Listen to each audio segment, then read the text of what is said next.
Good morning, brethren. Good to see you all.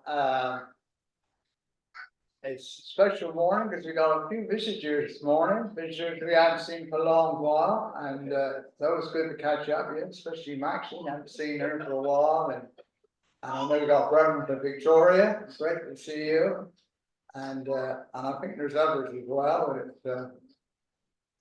We can catch up with afterwards. This morning, this message, I'm going to be talking about a Philippines mission, and we'll be looking at scriptures. There won't be many because I got a bit tied up with this. We had so many photographs, had hundreds of photographs, and it was narrowed down. I had 60 slides, and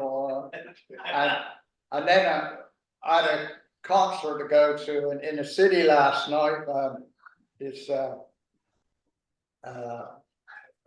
Fleetwood Mac, group. So we went to watch that. Then come on. So I'm up about 3 o'clock this morning. I got to get these slides done. It's no good because we've been here hours. So hopefully it goes through all right.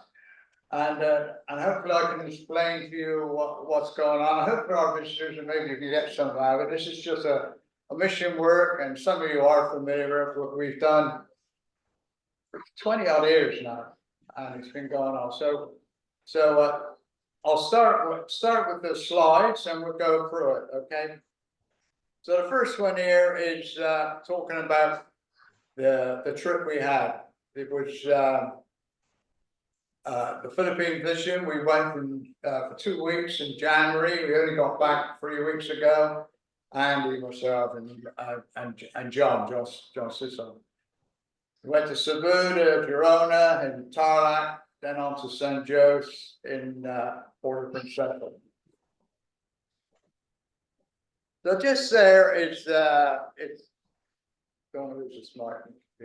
Just there is Southeast Asia, and if all of you know geography, will know it well, and certainly those who've got links this part of the world. Okay, and you can see the Philippines there in the picture there. Now, put there, that is basically where we travel. We've got Palawan, the island. You can see that's highlighted there. It's just off Google map search. And Cebu is, if you look down south, how clear it is there? There's Cebu, okay, and we went right up to basically Tarlac. See the Tarlac. Ray, you can use press this button. But does that work? Yeah. Oh, that's brilliant. All right, press it. So I can do that. So you can stand there and do that. Oh, okay. Yeah.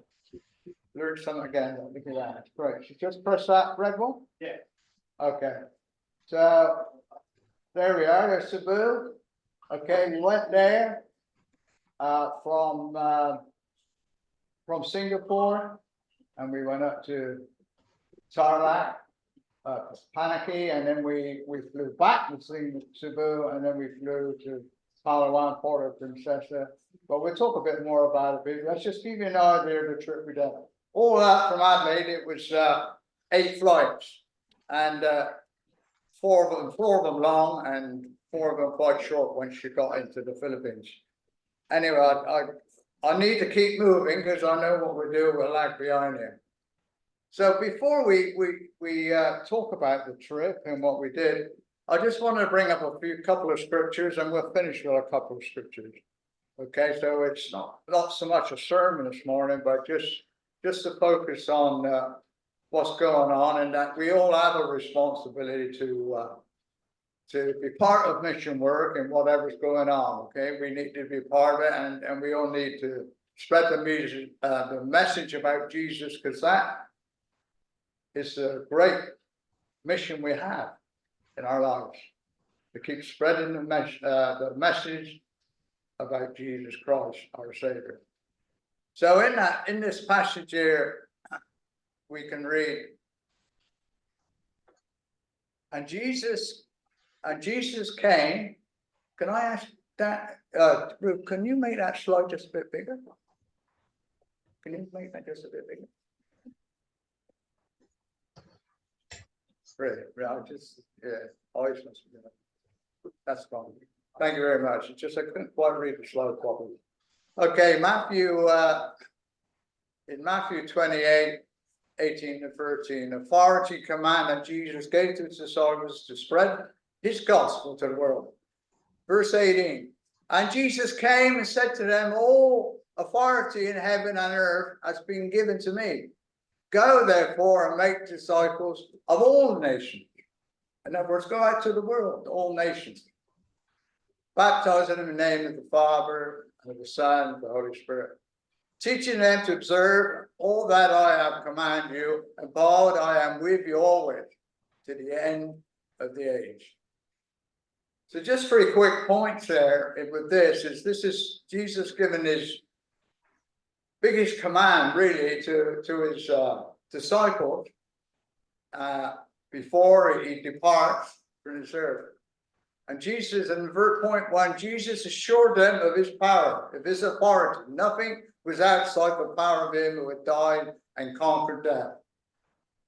Now they were the servants of the Master who had the authority upon this earth and in heaven. Point 2, Jesus gave them a commission.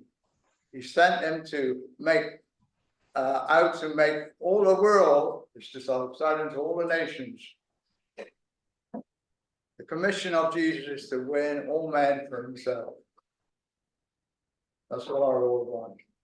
And in point 3, he promised them a presence. He promised, I am with you always to the end of the age. Our Lord Jesus is with us now. He's with us to the end of the age. That's the blessing we have. That's the blessing Christians have. So this mission for Christians really is our greatest task in life. It's the greatest conquest in history, really, to win over people for Christ. Christ is the head of the church, and we, as the church, have this responsibility. Now, the other scripture before we move on to the slides, supporting the gospel message. Romans 10, 14 to 15. How then will they call upon him who they have not believed? How are they to believe in him whom they have never heard? And how are they to hear without someone preaching? And how are they to preach unless they are sent? As it is written, how beautiful are the feet of those who preach the good news. So this is another thing, a great message to preach the gospel. And notice it says, and how, where is it? Let's go back up. How they are sent, unless they are sent. You see, God is involved. God is involved in our sending and preaching the gospel. So the point I'm trying to make here is about preaching in foreign lands, overseas, and what Jesus commanded before he departed from the earth. And that's what we see through the New Testament. That's what happened, is carried out. And through history, we see the church and the Great Commission to spread the gospel. We often call it missionary work to preach the gospel. But this Philippine, I just want to bring this up before we look at the slides. This Philippine mission work is really a support fund. We're not missionaries because we've never really gone and preached them simply because of the language barrier. John would be more of a missionary. He's gone on there door knocking. He did it when he was on holiday. He went with the brethren there and door knocked in the villages. And I've heard John openly talk because he got that link with his people in the Philippines. So but the Philippines Mission Fund is really a support fund to help the working needs of brethren there.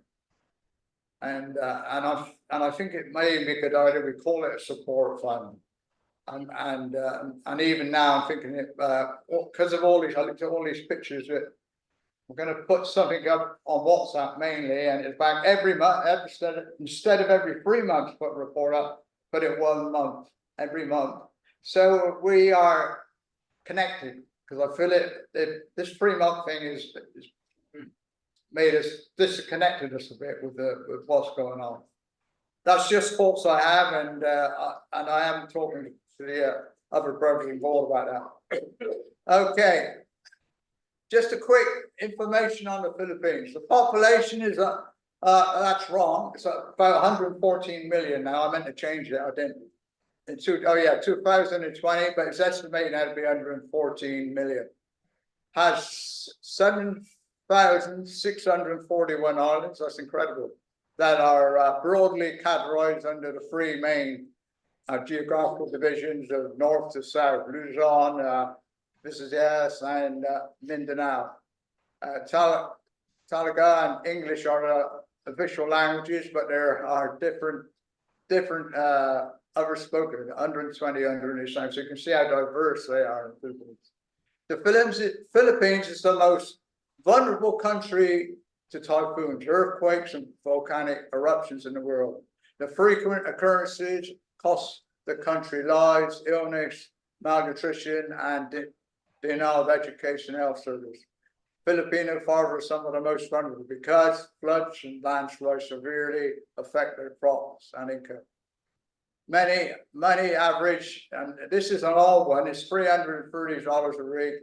The 25% population live on $35 a week. You know, and they have a religion over 80% of them are Catholics. They have lots of festivals, a big festival going on with an or a huge festival. And there's Muslims in the south, and then we have the other Christian groups. Point I want to make, and I brought it up before, point I want to make is that they are happy and hospitable people. So warm, so caring, and they're so hardworking. And Andy brought, myself, Andy, John, and Andy brought a point up in our leaders class for the week out. You don't see, you know, they live on such a low wage, on the poverty line, below poverty, but you don't hardly see any beggars.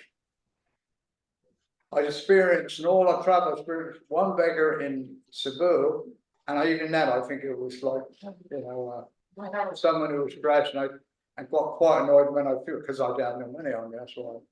Anyway. And I just want to let you know, just briefly, and then we'll try and get moving on the slides. I want you to know there's a sister we know, we spoke to and we know in the church, works 6 days a week, 8 to 5 in an orphanage. She's worked there 20 years, so she would be well established in there. She does administration work, I'm not sure whatever the work is. And she earns approximately $105 a week. That's what she earns. So again, an average of maybe a good job, but the others who don't earn nowhere near. Every time I go to the Philippines, I realize what a wealthy man I am in comparison. Okay, let's just move on. So let's just move into the slides. I put up 2 happy guys there. That's Andy and John. It's a nice meal we had in Cebu on our first night.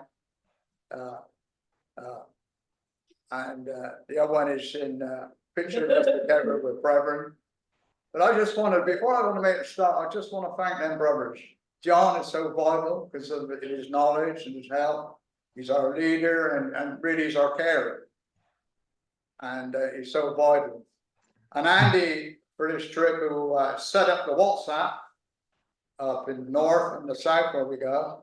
So we can communicate daily now with them. We get pictures. So we're hoping the whole setup is going to be better. And he took many pictures and Andy, one thing I do like, he has a lot of knowledge and makes it clear. Sometimes I'm not always clear, but he makes it clear with his knowledge and history and the things we do. So I want to appreciate them, brother. I just want to thank them and just put them few pictures up. Okay, now we're going to sort of run through the slides. We spent 2 nights in the island Cebu, and very popular island. And there's a fruit here. What's that fruit called, John? Lanzones. What's it called? Lanzones. Lanson, yeah. Like, I can't remember. John threw it out there. It's really nice. It's really nice. Like the rambutan family. Ah, okay. So I just checked because we're always getting offered different foods in the Philippines with John. And then there's that home there is we'll look more at it in a minute. Then you get them jeeps, I suppose they call them, and they just pile in and they move around. There's motorbikes everywhere. I haven't really got a lot of pictures on the village life this time. And then there's the faithful Jollibee where everybody goes where they want a cheap meal. It's like your Max, but here, and it is cheap. I mean, we went a couple of times and we all had a good meal for about $35. So I suppose it's pretty good for the drinks as well. Anyway, let's move on. Now, this is John, where John was Ray. Well, he wasn't Ray Chivers. This is Cebu, and he took us on a little bit of a tour, and we went to San Pedro port because the Spanish colonized when they were under control there, and they built this fort to keep the pirates and marauders from raiding the villages and the fishing villages. So, and John, this top picture there, this top picture here, this one here, I think John was telling us it there, is where he used to swim when he was a kid. They reclaimed the land. I think I'm right there, John, but it's around this area, and then he's showing it where he used to swim as a kid and that. So John, very familiar with it, and it was interesting, good. Okay, just on Cebu, we stopped and we spent time with the Cebu congregation. We took a real rough drive up roughy roads, and then you realize that Cebu seems a prosperous place, and then you go into the back villages, and then you realize there are the village people who are the have-nots and such in the society. But they, these are good brethren, and John, this man here, he's good quick. He's not him. John there, he's a professor, and I think he actually owns his building, doesn't he? I think, and the church worship there. And this man, remember this man here, Don? He used to worship with Don. Don. Yeah, Remember, he was a bit wild and woolly when he was here, but now he's cleaned up. Look at that. Look. He's a uni professor now. Yeah. Oh, really? Yeah. Yes. Okay.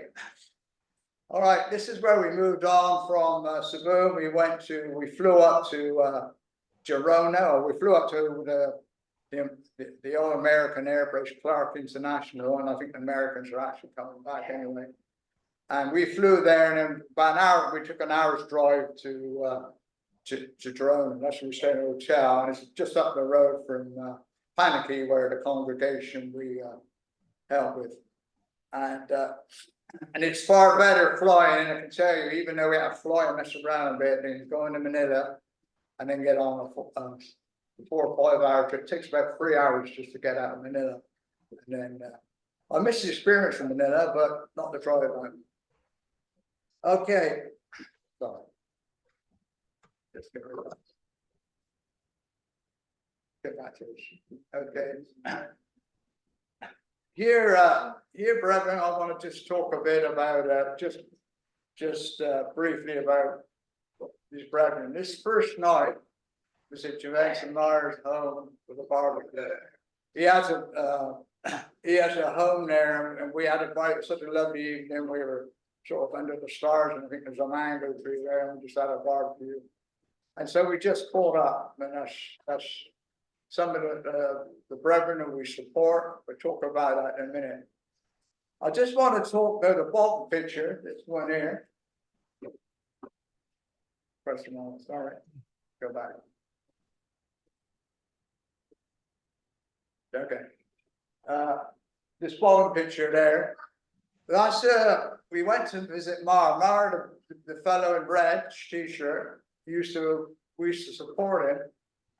And now we don't support him, but his son, you can't see it in the background, he's left down there. He was our driver last summer, and he went to Manila, and he was taking passengers down to the airport, and he had a severe stroke while he was there, all down his left side. And Yeah. And he had a block on the brain, he had to have a major operation. And it was gonna cost, I think it was 800,000 peso to 1 million peso, about $350,000. Anyway, he went and had it done. He took what he did, what he's had help, he's got to pay it back. And what he's been doing, there are certain groups and charities that have helped him.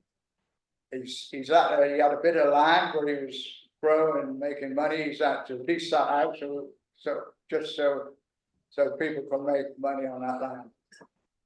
But anyway, Clarence, and that's the point I wanted to point out. There's Clarence in the background, and right next to Andy there's Ronald, who we support in the north. We'll talk about in a minute. But I feel as a congregation we can make a donation to help him. He's 340,000 peso in debt still. So and he's a good worker. He teaches. He goes and teaches, and Mara will talk about it, and he teaches even the police force. We might talk about that in a minute. Okay, let's move on. We went to a graduation the following day. With the school, they have a school, and we'll talk about that school in more detail in a minute. But a graduation presentation lunch at the Gimba Church for those involved in the Church Leaders School of Preaching. So that name, just remember that the CLSPC is a joint, no longer called the Central Luzon, now they call it the Church Leaders School of Preaching. And what they do, basically, keep doing that, I'll leave it alone. Sorry, bro.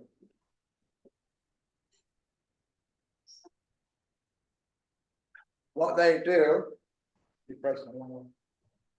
What this man, Juvencio, and Nick, they have a school, and they go out in the farming communities, and they set up a school, and they teach. They teach members in the congregation who want to preach and teach and be leaders, and they feed them. We'll talk about it a bit more, okay? I don't want to, but they do. Getting back to this graduation, something they like to do. They like to give them the secrets. And this couple of years, it took them 4 years. It's a 2-year course, but it took them 4 years. They kept coming back because they had to go through the COVID years. But they completed 4 years.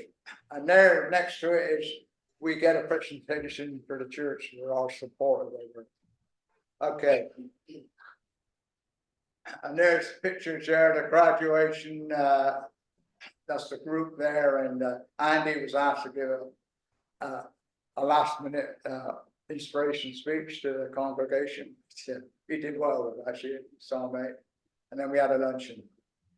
Okay, I'll move on. I'll more or less explain that there. Let's move on and we look at the Panicky. That should be the Panicky in Tara Church.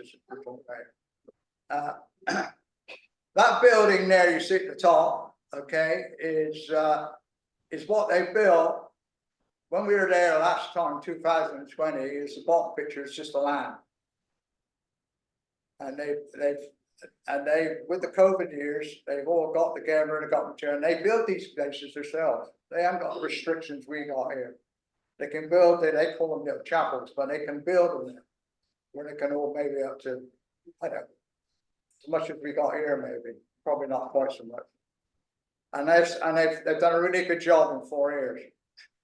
And just there on note is the rice fields, Vivencio.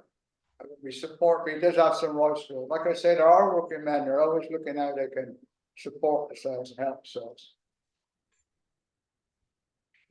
Okay.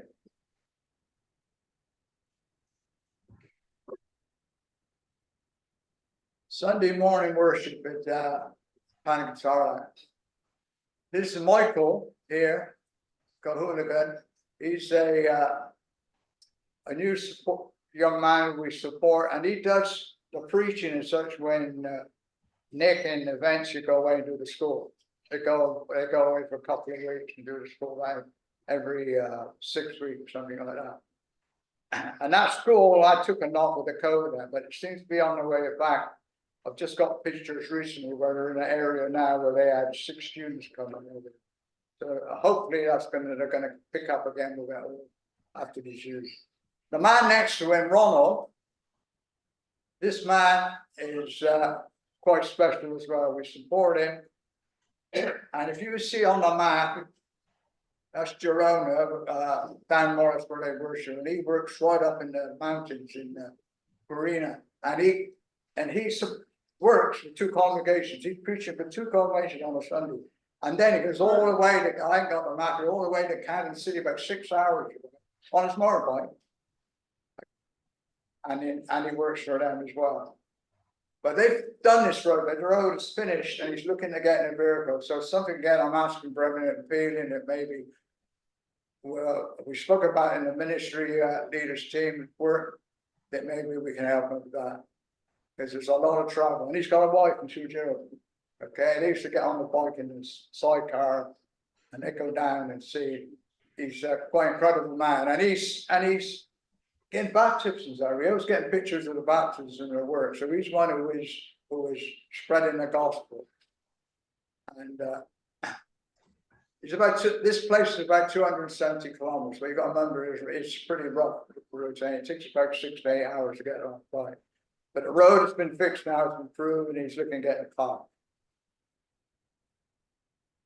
It's just a picture of the children in the Panicky Church. And we always say how the brethren for the humble needs, children are always dressed well.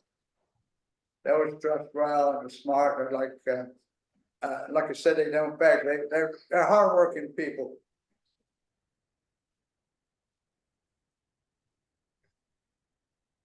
This is our final day in Tarlac, and we discuss the needs of their service to God. We enjoy a time meal, and with the support of brothers and their wives. And the bottom picture there on the right is the 3 men. The 3 men who are being supported. The vet's in the back, who works with Nick in the front there on your. There's Nick, there's Ronald, that's it. But these 2 do the school. Nick is up in the hills, and Michael we've seen stays down in Germany. And I'm not sure I got it on here. Let's go to the next one. Oh yeah, I think I missed it. Anyway, that's where we went. We had a nice meal there. I think we had a great meal, a Thai meal, and we went to these gardens, and the wives come along. Just a picture for you to see. But this school, like I said, it's unique. It's unique, and we need to keep support because it's always been beneficial. I've been doing it for 20 years. Okay, so we departed from Clark Airport and we headed to Palo. So there we are. So what we had to do was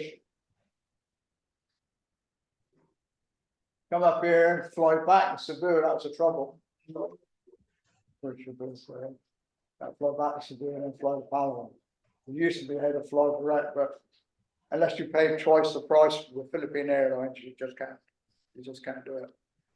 Okay, right here we have the San Jose and Puerto Princesa congregation, and then once again, this is another building that they built on one of the Reverend's land.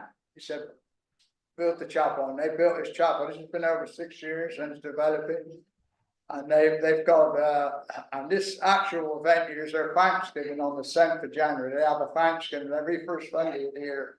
They have a big Thanksgiving. Thank the Lord for what they've done for us. This is Alan and Lev. And we all know Alan is Nova's brother. His children,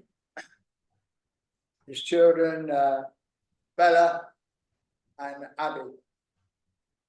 And there's a vehicle. He purchased a vehicle in 2020 when everything was collapsing.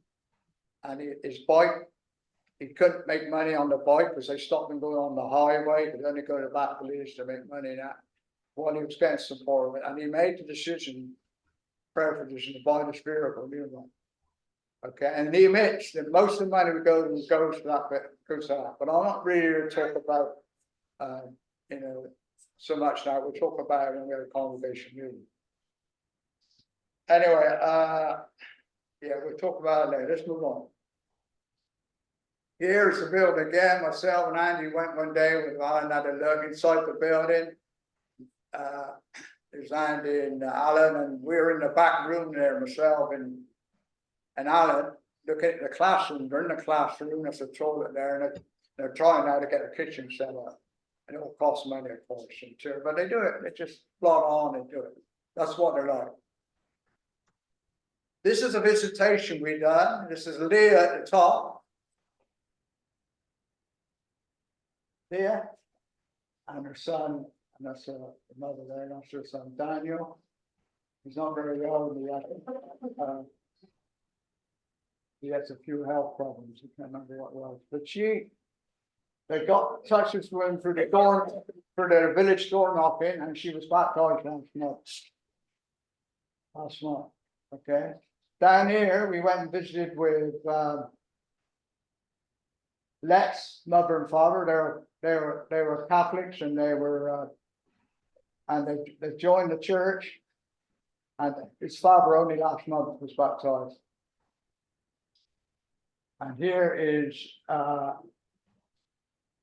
Christina, a member of the St. Joe's. We went to see her because her daughter's baby was born, and after 3 weeks it died because of respiratory failure. So we went along and conjured her, and we kind of give some money in a way of benevolence to help them. Okay, and this was one of the highlights of the thing. We went and had this big meal in the Bayview thing in Port-au-Prince, down by the harbour side, and we all had a nice meal together. John's birthday, and we sang happy birthday to him for about 20 minutes, didn't we, John? Yeah, I go back and tell him to stop it. I don't want to hear it. And you can see, of course, John and his family were visiting. They were visiting over there. They went over mid-January, and they haven't been back for so many years. And they wanted to catch up with Nova's father, which is, there he is, 85 now. He's Caesar. But he can still get around, but you just got to be with him and make sure he's okay. And the rest is brethren, and it was a good night, which we're thankful for Sandra. Sandra put a lot of money in that for her family there. Okay, let's just move on. I want to try and get this. So one of the parts of this work is the Sandoval Church. Okay, you can see on the thing there, it's about nearly 80 kilometers. And Alan drove us down in the van, and once again, these workers, there's at the top is Gideon. They've been going for about 10 years now. They started a congregation there in Randy, and Alan helped them, okay, and that's the three of them together who we support in Colorado. Alan, Randy, and Gideon. Okay, and like I said, we drove down. It took 2 hours because Alan, you know, you don't drive more than 50 kilometers an hour or something like that. Take your time and went along some nice coast. Okay, and Alan, I want to make a point about Alan getting around it, and get together every other month, and they do their knocking and catch up, and they do what advantages they can. Okay, Sandoval Brethren meeting. Okay, we went and met. It was on a Friday, so not all of them could be there. But we co-op a group. We had some songs, and we spoke a bit about our work, and then we had a nice lunch in the farmhouse because that's built on a farmhouse, and then we went out into a bit of a rough track on this hanging bridge, and we witnessed a baptism of Wilmer, a young fellow here. You can't see him there, who was baptized today, 17 years old. So there's stuff happening, brethren, there in the Philippines, in the area, just in the little area we work in. Because sometimes we think nothing's happening, things are happening. And I need to really start, where am I at? Okay. Here again is the picture of our meeting on the Sunday. Here's the brethren, the older ladies along the front, they get the seats, and Alan runs up with his vehicle. He runs a lot of these home on the Sunday. He spends an hour running them home. Okay, all right, we're done. Conclusion passages. Galatians 6. Let us not grow tired of doing good, for in due time we'll reap our harvest if we do not give up. You can compare the people waiting to hear the gospel to the field that is ripe for the harvest. When we don't see the growth we expect in the church, we can become disillusioned. I think that's probably absent of it. We may be growing, we grow and slowly, but we can't demand that of God. God knows where the harvest is. That's the point. Okay, he calls us to grow. He going to want to calls us to grow, and we must grow, not grow weary, and doing good, and doing this work where we can. In Proverbs 19:21, so many are the plans of the human hearts, but it is the decision of the Lord that endures. You know, it's with the Lord if this work's going to happen. If it's not the Lord's will, then we can't do it about it. It's the Lord's will. That's why many of us want to work in the Philippines to continue. But if it's God's will, and this is a decision for it to continue, for He is the endurance, our Father in heaven. Okay, that's correct. Like I said, there's a question proposal, Bill, which we'll talk about in the combo mission. Okay, thank you, brethren. Sorry it's been so long, but at least I got through it. Thank you. I'll pass it on to Earl. I'll leave that in.